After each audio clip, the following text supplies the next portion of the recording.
పాలకొండ ఏరియాలో ఉన్నటువంటి వీరఘట్టం కావచ్చు, పాలకొండ కావచ్చు, సాగునీరు తోటపిల్లి బ్రిటిష్ కట్టించింది.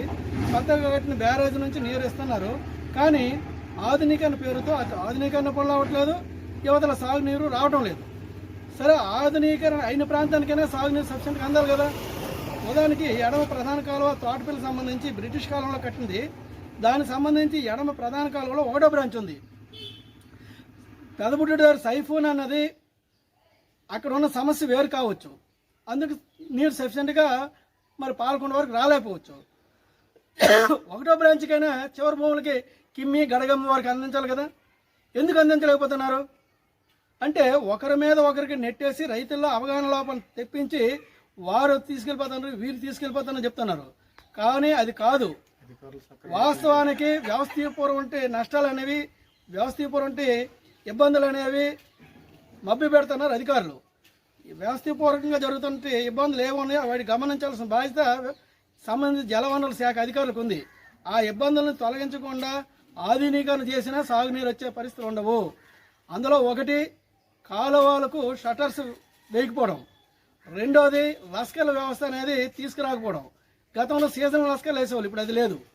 మూడోది అన్నిటికంటే కీలకమైనది ఎడమ ప్రధాన కాలువ తోటపల్లి బ్యారేజ్కి ఏర్పాటు చేసిన తూము ఏదైతే ఉందో, తూము అనేది వెలసిటీ తక్కువ ఉంది. అది కేవలం 32,000 ఎకరాలకు కావాల్సిన 414 క్యూసెక్లతోనే కట్టారు. అందులో ఒక తూము తాలూకా షట్టర్ పనిచేయట్లేదు గత కొంత సంవత్సరాలుగా. ఎవరూ దీన్ని పట్టించుకోవడం లేదు. కనుక గౌరవ అసెంబ్లీ పరిధిలో అంటే కొత్తగా ఎన్నికైనట్టు నిమ్మక జయకిషన్ గారి దృష్టిలో కూడా రైతు సంఘం తరఫున మేము వెళ్ళి విజ్ఞప్తి చేస్తాం. అలాగే అధికారులు కూడా తెలుసు, కానీ వారు కూడా ఇది సెపరేట్ చేయట్లేదు. తక్షణమే ఈ సమస్య పరిష్కరించకుండా వ్యవస్థపూర్వం అంటే జరుగుతున్న నష్టాలను చూడకుండా నీరు రావడం లేదు, అలా దానికి ఆటంకము, వీళ్ళు దీనికి ఆటంకం అని ఈ జలవనరుల శాఖ అధికారులు చెప్తున్న మాటలు తప్పిదమని చెప్పేసి తెలియజేస్తున్నాం. ఆయకట్టు చివరి భూములు కూడా సాగునీరు ఇవ్వాల్సిన బాధ్యత ఉంది.